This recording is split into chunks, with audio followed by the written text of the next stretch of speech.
Number one thing, I think you have to really have the public involved from beginning to end. We've got people that are really trying to cheat to win at all costs. Remember, we are talking about power. Power is never going to be given away by anybody. It has to be taken. In this Women Rising radio program, we featured 2 election protection activists.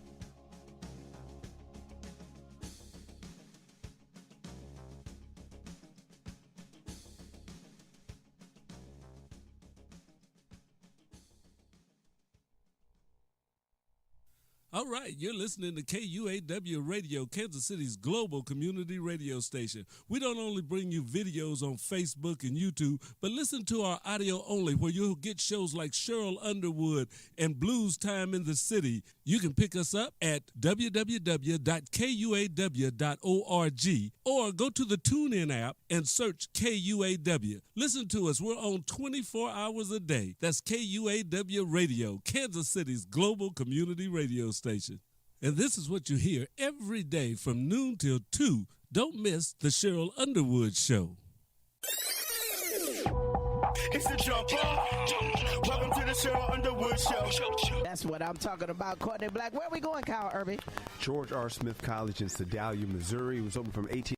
It's Courtney Black with the facts on Cheryl Underwood Radio, and you are in the entertainment segment with Courtney and Kyle. It's time for a social media shout out. Today I'm shouting out from Instagram my girl Donna Webster. What's up, Donna? We appreciate you, girl. If you want me to shout you out, follow us on Instagram at Cheryl Underwood Radio.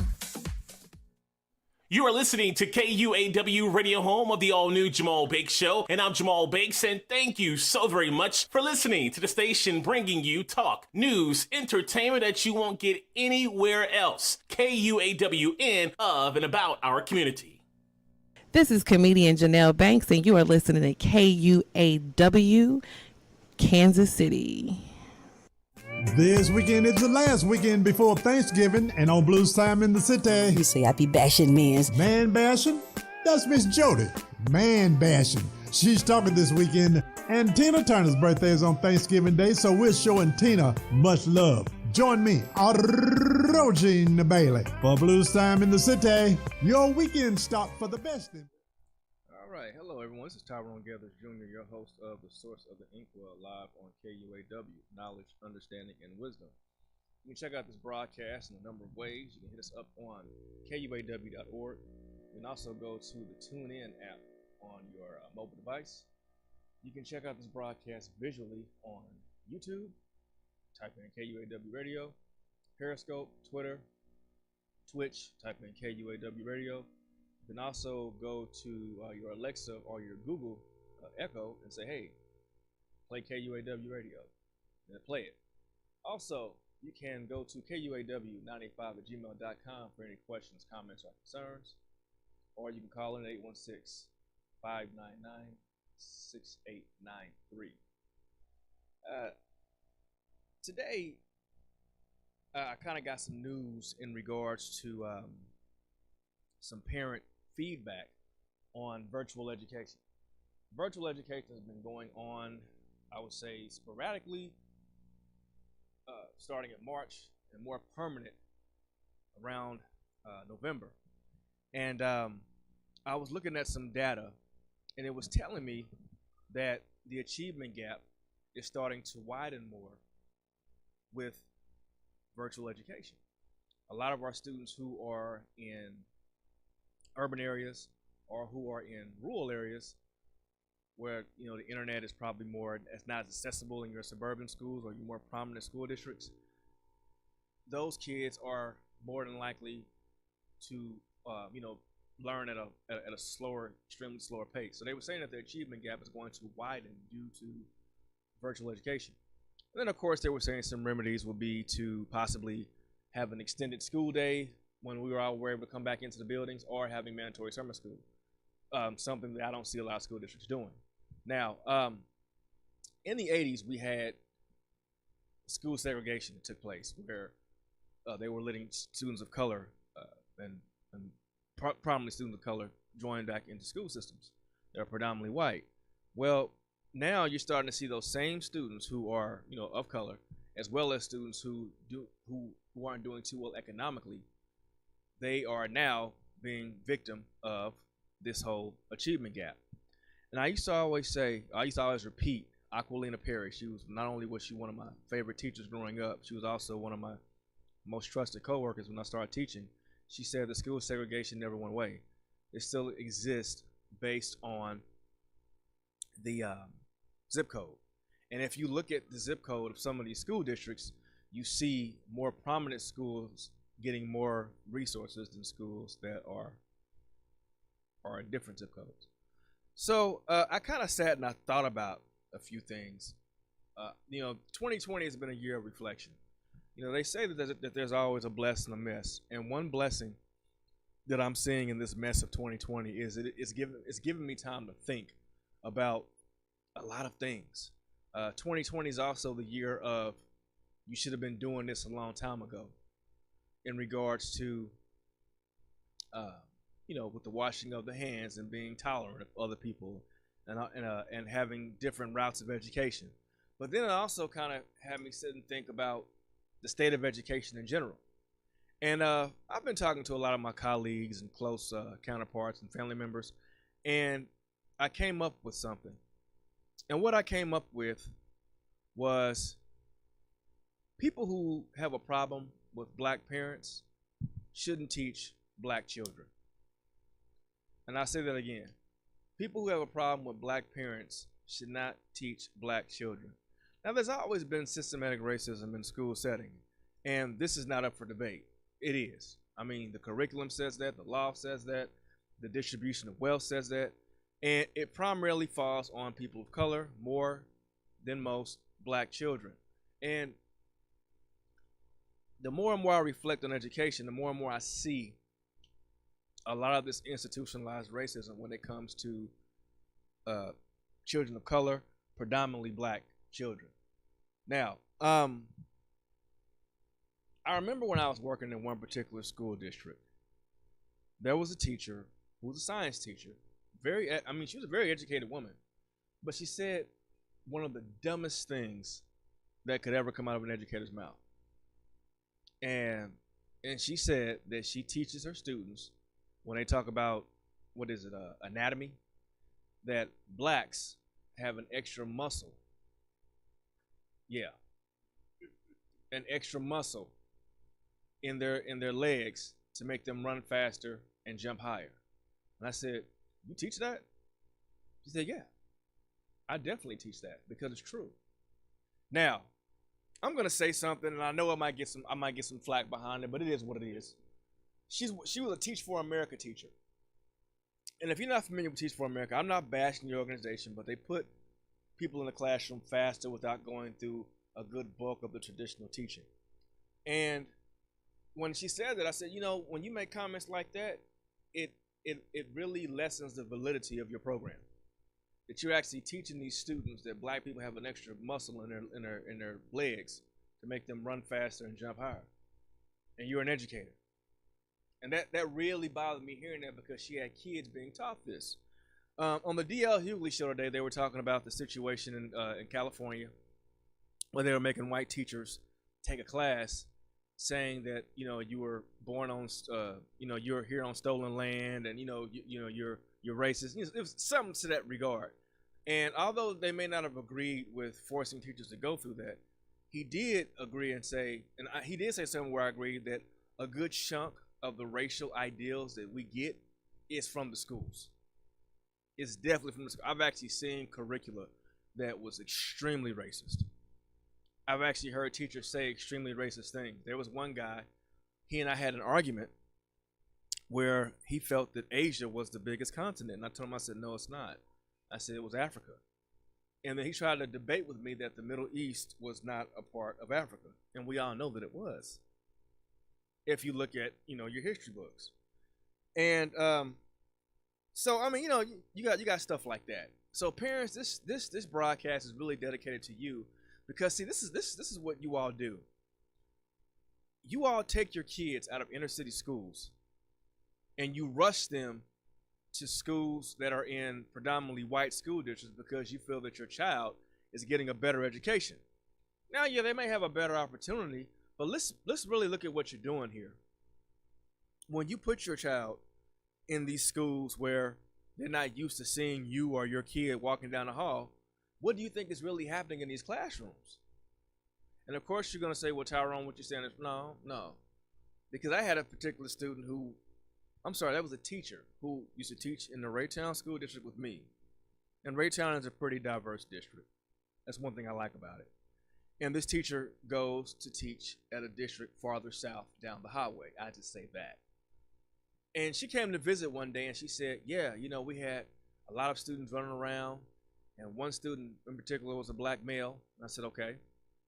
And she said, I pulled him aside and I told him, you need to understand how the rules of the white man are if you want to be successful here. Blew my mind that she told this student that.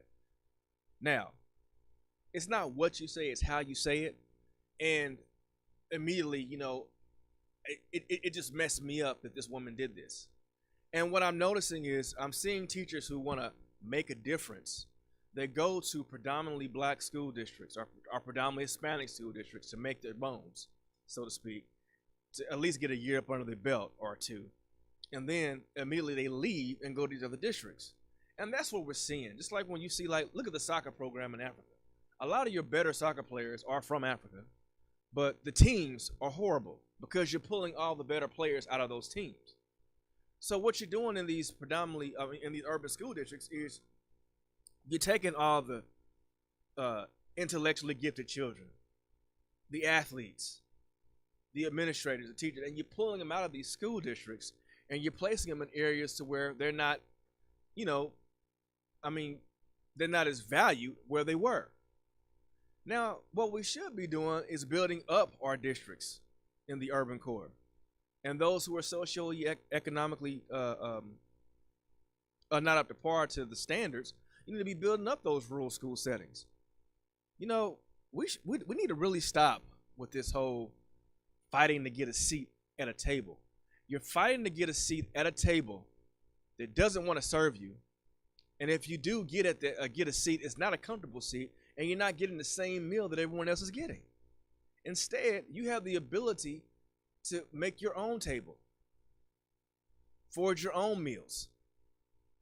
But yet and still, we continuously fight to go through the same traumatic tragedy or traumatic drama of I finally fought all my life to get here for scraps. And we shouldn't do that with our children's educations.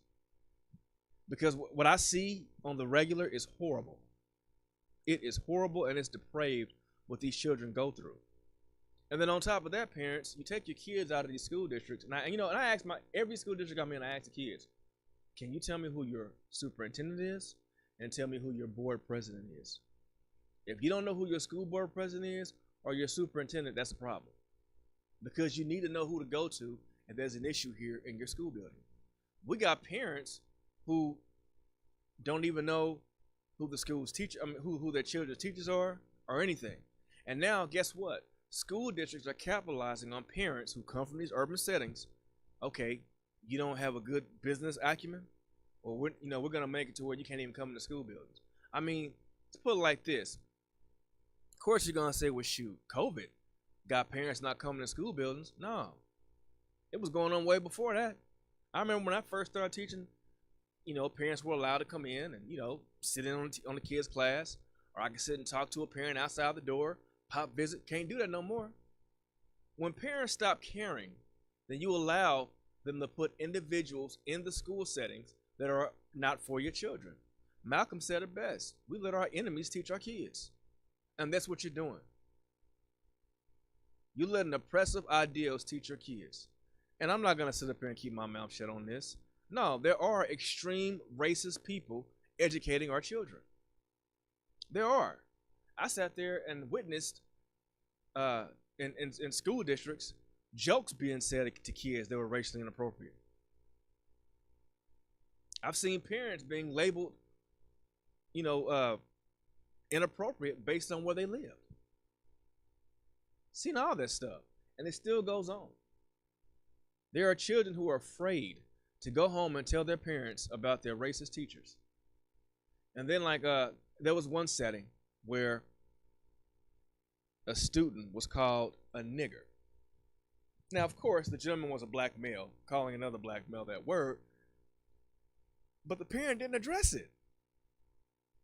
And then the school was like, okay, we'll talk to the guy, but no, come on now. That's ridiculous. I don't care who you are. You call my child that, it's going to be an issue. But this parent, did not step foot in that school after being told what his son was called. And then what happened after that? They saw that the dad didn't really, care. They ended up putting the kid out of the school. So I'm going to go through it. I'm going to, educate parents on what's going on in regard with their district. You all need to really be aware of who and what is educating your children. I remember I worked with an organization that allowed me to go in different schools. And for the most part, the schools that myself and my tandem partner had were good schools. However, there's one school in the city of Kansas City, Missouri, that you all think is a crown jewel because it looks good. They've invested a lot of money in it. And when you walk up in there, the building is quote unquote state of the art, but really it's not.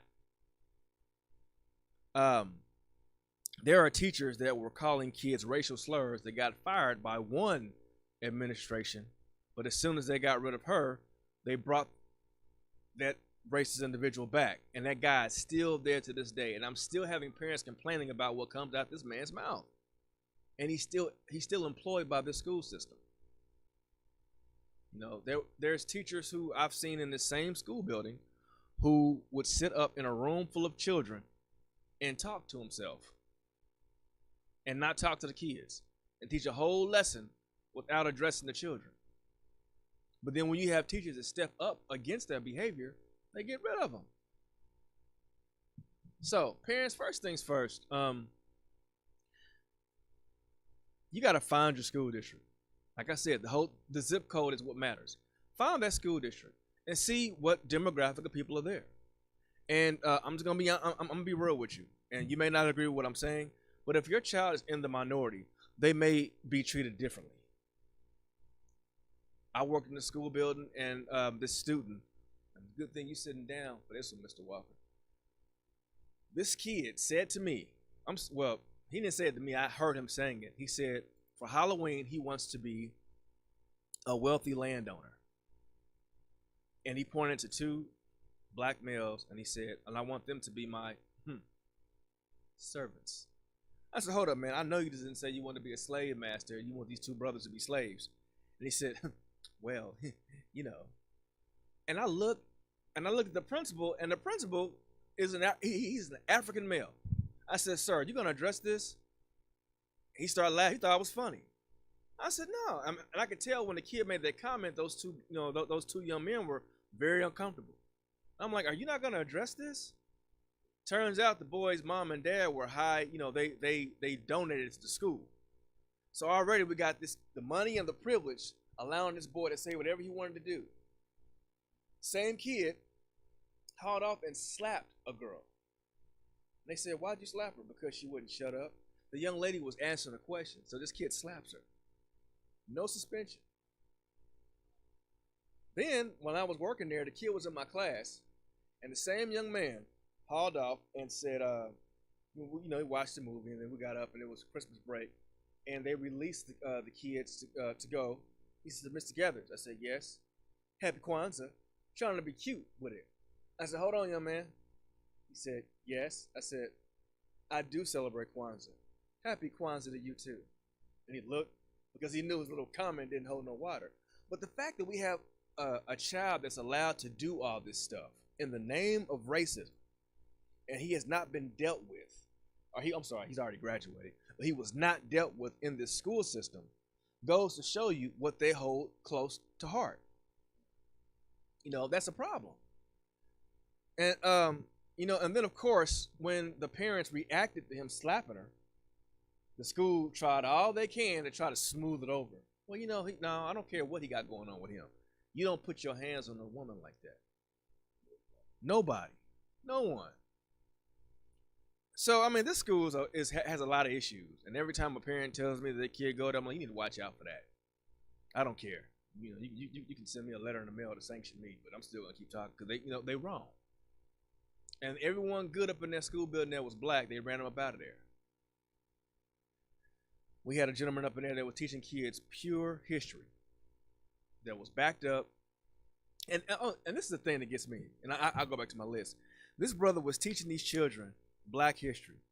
And the black history and the African history that he was teaching these kids were not only validated by Afrocentric sources, there were European sources that say, yes, this is good history. So he made sure he covered himself, but they ran him up out of there. And everyone else taught that same curriculum. I was one included. And then, but the funny part about it was the kids that was taught that course, their academics shot way up. Their math levels shot up. Their reading levels shot up. Their history scores shot up. Yeah. But anyway, let me stop. Okay, also, parents, you also need to pull up your school's profile. When you click on the school's profile, it shows basic information about the students and teachers in the school. So you want to see if the school building is, let's say the school building is 70% black. If the school is 70% black, 20% Mexican, Hispanic, and 10% white, but 90% of your teachers are white, that's an issue. The balance is not healthy.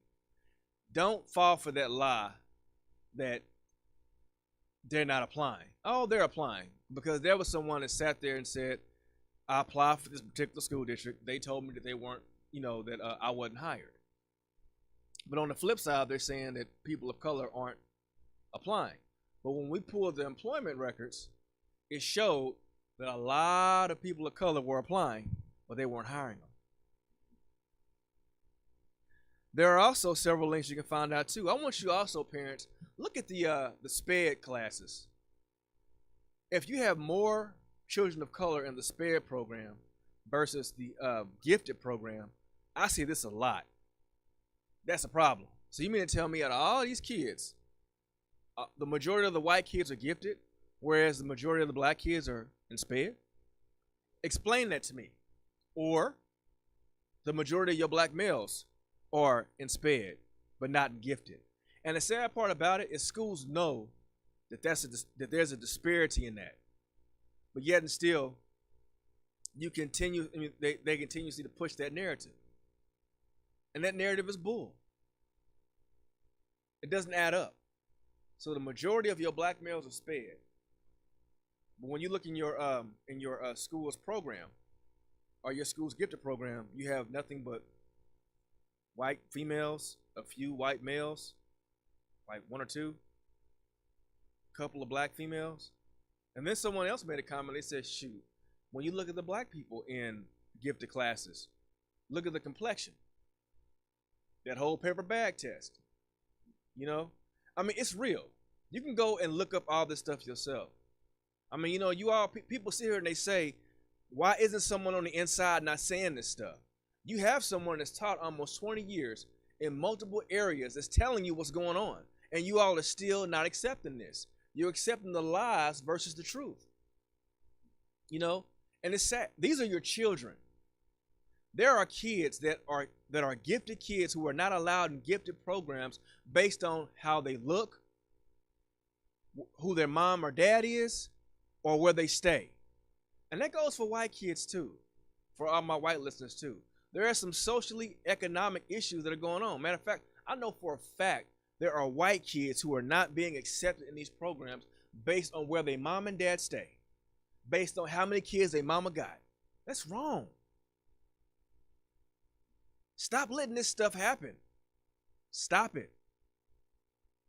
Seriously, there are a lot of smart kids who are in regular ed classes all across this nation that aren't admitted to gifted programs based on who they are and based on who their parents are.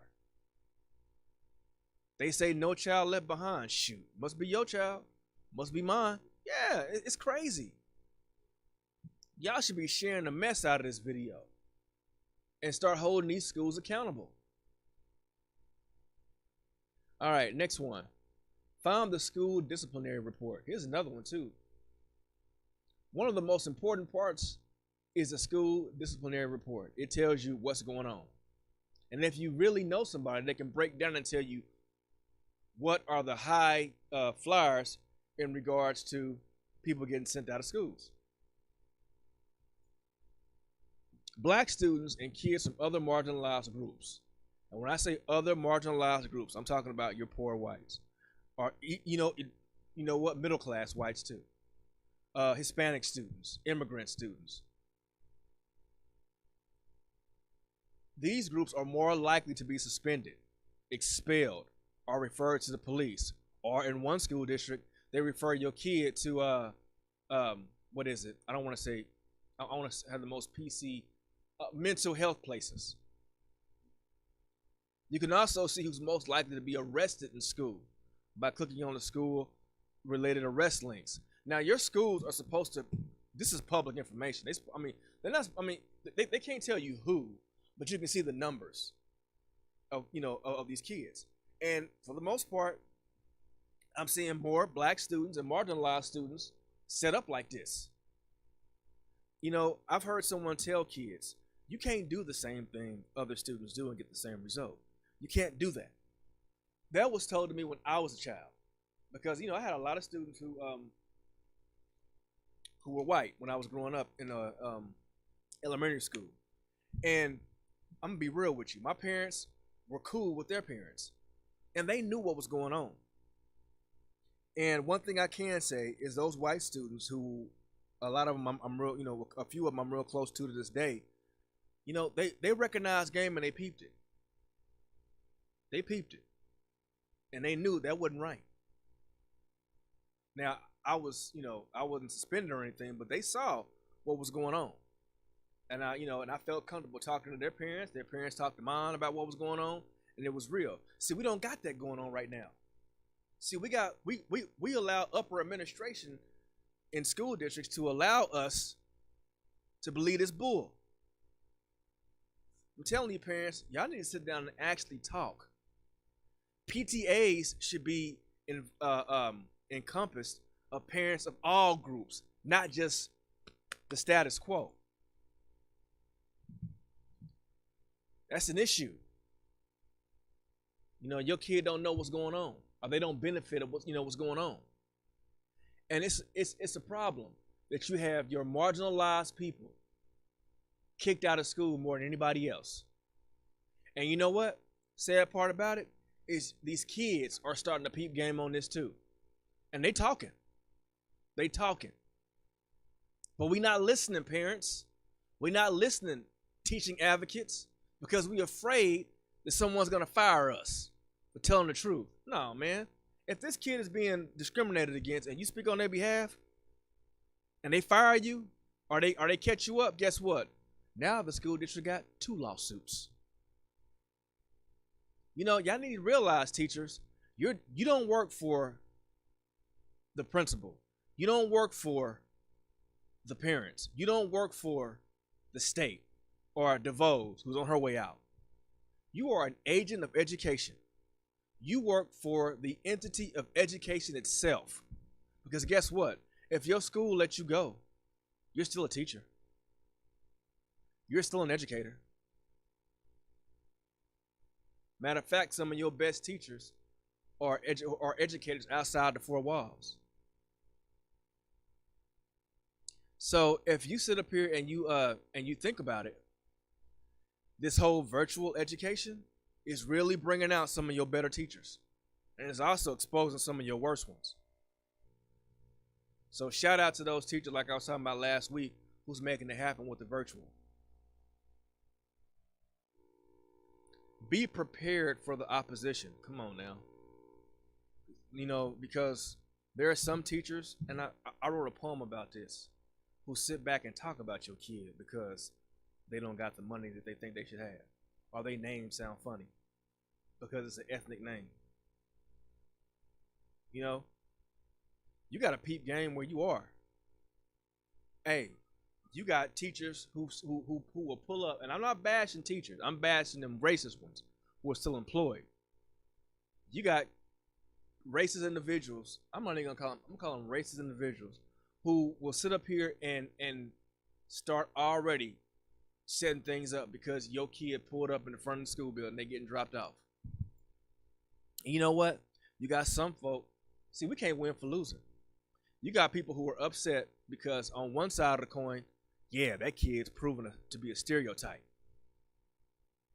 But then on the other side of the coin, they mad because that kid is not a stereotype. So you can't win for losing.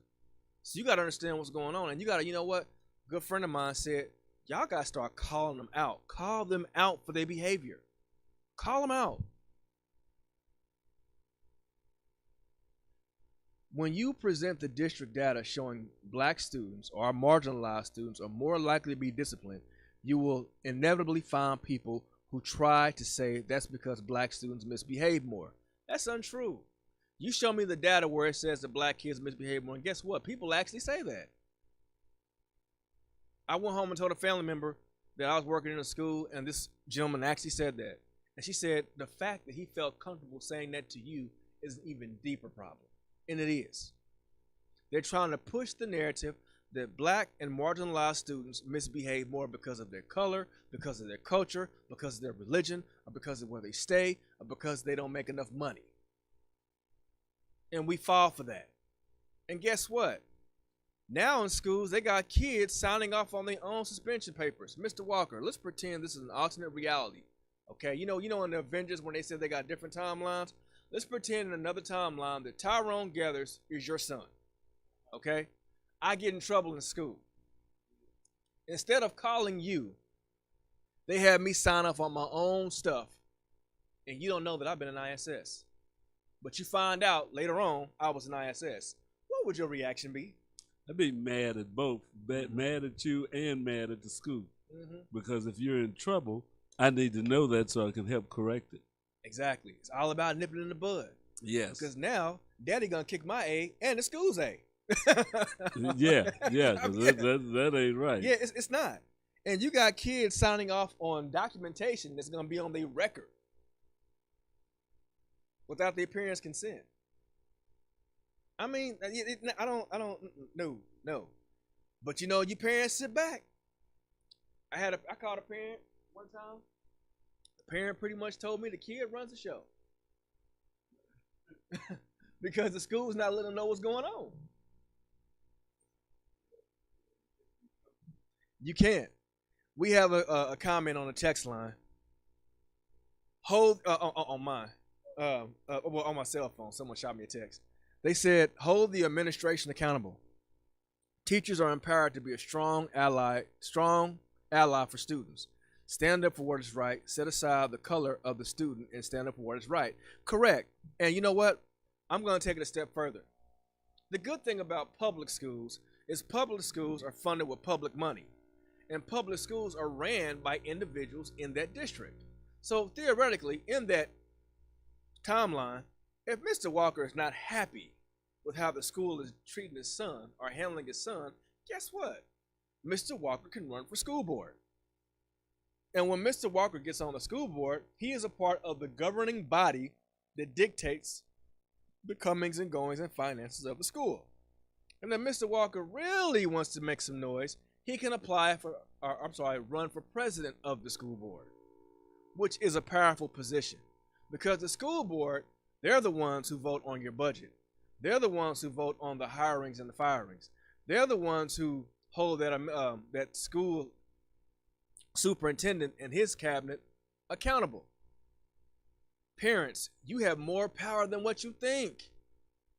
It's like, man, what is that superhero? There's so many of them. It's like, you know what? Black Panther. Black Panther said the coldest game to a woman. He sat back and said, look, you have the power of a god, yet you don't use it. You allow them to hold you back. Unlock your potential and show everyone how powerful you really are. And when he said that, I said, ooh, Lord, that was cold.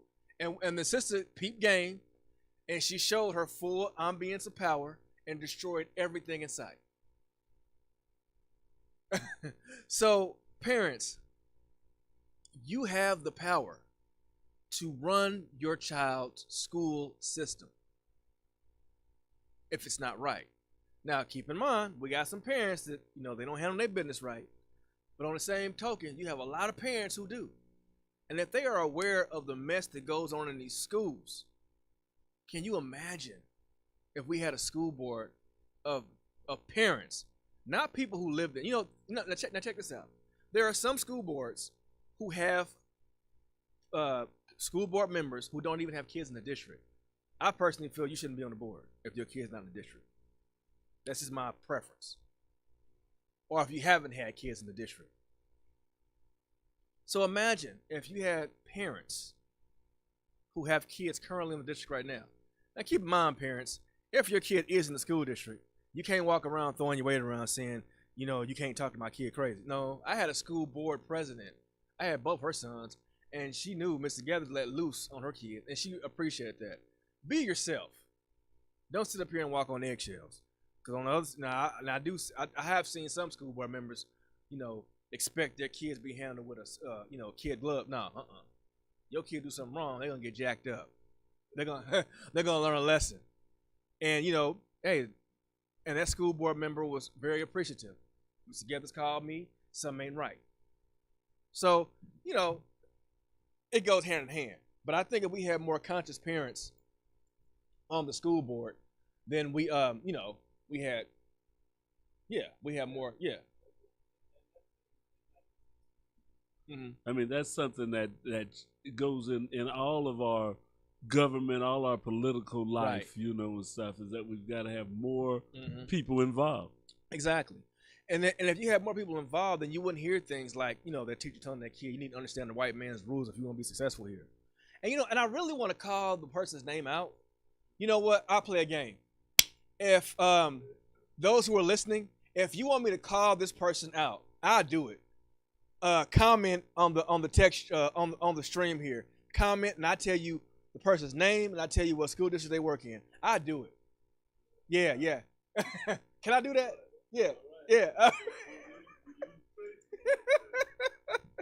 mean, we gotta call these people out. How about this? I tell you what school district the person's in. I do that. Yeah. Because Mr. Walker was saying, hey, we gotta follow it right. And of course, in the other timeline, that's Dad, so I gotta be right.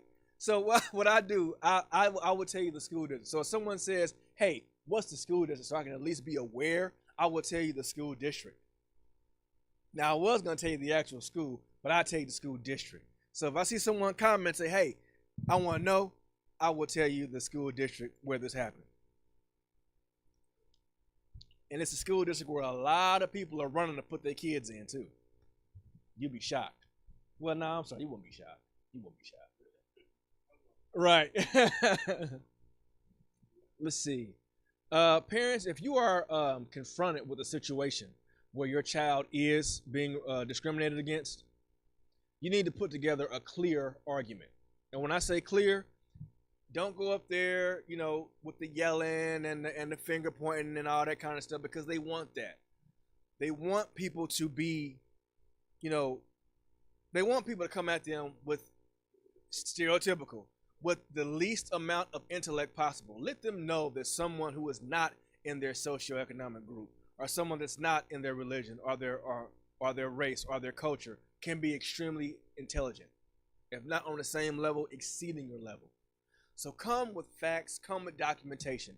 Even if I'm your kid's teacher, if you feel that something's wrong, hey, bring me with the documentation. Show me. We're in the show me state. So you could say the data shows that black students are 10% of students at the school population, but 28% of the students who are suspended. Research shows that disparities in this tend to be due to discriminatory school discipline policies. Ooh, I say that again. Discriminatory school disciplinary policies. Now, remember that prison in the pipeline theory? What else has discriminatory policies? Laws. So if your kids are going through discriminatory policies in school, they're just being prepared for discriminatory laws. So they're being set up for that. From the cradle to the prison to the grave. So parents, you gotta peep what's going on.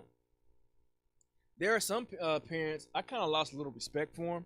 because it was brought to their attention that it was discriminatory while their kid was set up, suspended or disciplined. But the parents said, well, I ain't going to fight it. Why not? And right there, you're showing a defeated attitude in front of your child. That's not cool. My child is going to see his daddy as a fighter, and my son sees that. He sees his dad fighting for him. As soon as that little guy took his first breath, I knew it's my God-given right to stand up for this kid until he can stand up for himself. And then when he's able to stand up for himself, I need to be his ally. That's how it should be. Parents, it's your responsibility to fight for your children. Like I tell my students, for 20 years I've been telling my students, you have an advocate. It's your parent. If you're not getting what you need here, talk to your parent. Now it's sad that kids can't even look at their parents for their advocate. They come to their teachers. Mr. Gathers, Mrs. Williams, Mr. Fletcher, Ms. Osler, Miss Keys, Mr. Green, Coach Darrington, Mr. Wilson, Mrs. McKeel, Mr. Davis. All these names I threw out are teachers that I know for a fact that advocate for kids. Now, I know there are a lot more, but those are some that I'm close to that I know advocate for kids. And we don't mind doing that. But it's only more powerful if the parents with us. I mean, if we're presenting you with the information, hey, your kid was done wrong, we got you. Let us fight with you. Because if the parent's sitting back like, I don't want to say nothing, then do you think it's going to happen? I mean, no, it's not. Especially if you got somebody on the inside that got your back. Hey, I saw it. This is messed up. Your kid was done wrong. And if we do this, it can be reversed. Oh, no, stop. That's that plantation mentality. For real. Freedom is right there. All you got to do is take one step that way. I don't want to, man. I'm going to stay right here. Y'all need to really get off of that. Because, yes, some school districts are ran like plantations. Shut up and take this abuse. No. Liberate yourselves. Just like how they said Abraham Lincoln freed the slaves. No, he didn't. You can't free anything that's been freeing themselves. Same thing for education. Same thing with liberation education. Come on now. Parents, that school is not the only school for your teacher or for your kid. That teacher is not the only teacher for your student. It's not. And you would think with what's going on right now, this video will be shared a lot more. So I really hope that you all are getting something out of this and sharing this video. Also, give more detailed information on the issue. The Department of Education's database is a starting point, but collecting more data can help you identify exactly what changes need to happen in your school. Create a list of follow-up questions to ask your school administrators, and if you can't get the answers you need, create a survey for students or teachers or parents to collect the information directly from them. So, you have that right. Now, I'm not saying all schools are racist. I'm not saying that. What I'm saying is you have a lot of schools who have people in there who let racist agendas occur. Now, there are some schools that when they see that stuff going on, they stop it right there. Boom, boom, boom. We're not having this here. So you need to, gear yourselves towards schools like that. Also, you might want to check out this too when you're in schools. Find out which teachers suspend kids the most. And if your kid's in that class, find out why that teacher is suspending kids. And look at the demographic of the kids that are being suspended. Are they all male? Are they all female? I work with a teacher who was very hard on girls. I mean, this guy would treat girls bad. And it was to the point to where he had a reputation of doing this stuff. He would take the little girls and I'm not going to go in detail, but the stuff this guy did, it was a problem. And I had to come at him with this. The other teachers, as a matter of fact, one of the brothers who I work with liked this video.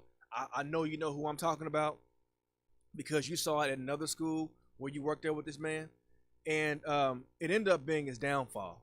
because you can't just discriminate like that hard on young ladies like that. And one little girl, she stepped up and said, "Look, you know, I'm not doing this."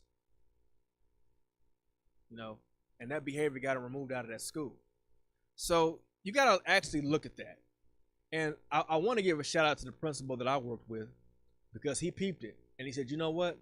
This is what we're going to do." And he had a plan set in place to where it would not happen again. And when that plan was put in place while he was principal, it never happened again. And of course, when he was moved to another building, then the behavior came back up again. But I mean, you know, we got to put plans in place to expose the behavior and stop the behavior. I remember I was working in a school, and this vice principal, this kid called me, well, you know, okay, he didn't call me that. He referred to me as that. He said, "Yeah, Mr. Gevers, man, that's my nigga. And the teacher said, "Really?" So instead of the teacher addressing the behavior, she sends the kid to me and writes down what the kid said. And at first I got a little upset. And I said, "Okay, you need to go to the office." And the principal, or the vice principal at the time, she's no longer a principal, which is a good thing. She said, "Well, I don't know what to do about that." I said, "What do you mean?" She said, "Well, he called you the N-word." These are her exact words. "But, you know, you all use that word all the time." I said, "First of all, you all don't do that all the time. And I don't represent a whole demographic of people. I don't use the word." I said, so what you said was totally off kilter. "Well, I don't know what to do." I said, "Okay.